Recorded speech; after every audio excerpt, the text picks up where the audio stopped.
শিরোনামে বলছিলাম, হলে হলে রাজনীতি চালু করতে একাট্টা ঢাকা বিশ্ববিদ্যালয়ের ছাত্র সংগঠনগুলো। তারা বলছে, হলে যেসব অপরাজনীতির অভিযোগ আসে সেগুলো প্রশাসন তদারকি করে সমাধান করতে পারে।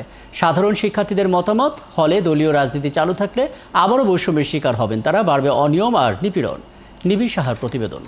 স্পেশাল আপনার মানে মজার কিছু, তাই আমার সিক্রেট ম্যাগি স্বাদে ম্যাজিক ফ্রম নেসলে। ঢাকা বিশ্ববিদ্যালয়ের 18টি হলে ছাত্রদলের কমিটি ঘোষণা করায় শুক্রবার রাতে প্রতিবাদ করতে দেখা যায় অনেক শিক্ষার্থীকে। এমনকি কয়েকটি হল থেকে বিক্ষোভে যোগ দেয় ছাত্রীরাও।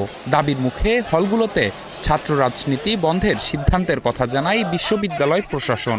17 জুলাইয়ে হল পর্যায়ে ছাত্র রাজনীতি সংক্রান্ত যে সমঝোতা হয়েছিল সেই সমঝোতা বহাল থাকবে। এ ঘটনার পর সকাল থেকে শান্ত বিশ্ববিদ্যালয় ক্যাম্পাস।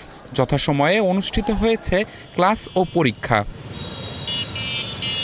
শিক্ষার্থীরা বলছেন, হল রাজনীতির বলি হতে হয় সাধারণ শিক্ষার্থীদের। সিট বাণিজ্য, গেস্ট রুম কালচার সহ নানান অনিয়ম শুরু হয় হলগুলোতে। ছাত্র রাজনীতির কারণে হলগুলা ওই গভর্নমেন্টের আন্ডারে চলে গেছিলো, ওই মাদার সংগঠনের সিস্টার সংগঠনগুলো দখলে নিয়ে নিচ্ছিল। সো হলে তখন সাধারণ শিক্ষার্থীদের সিট সংকট দেখা দিত এবং খাবারের মান ঠিক মতো ছিল না।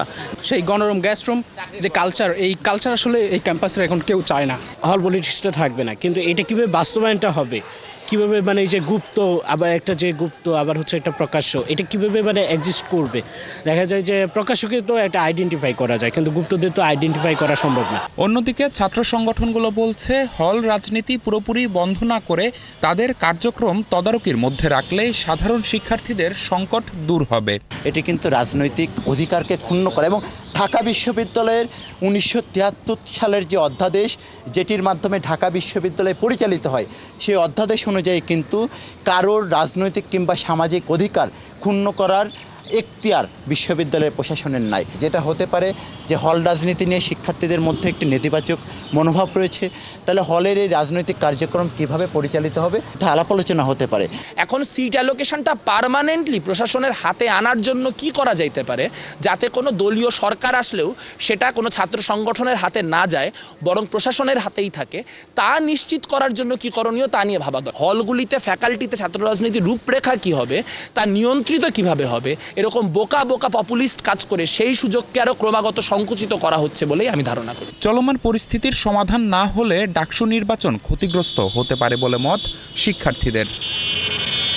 নিবিড় সাহা, 71, ঢাকা।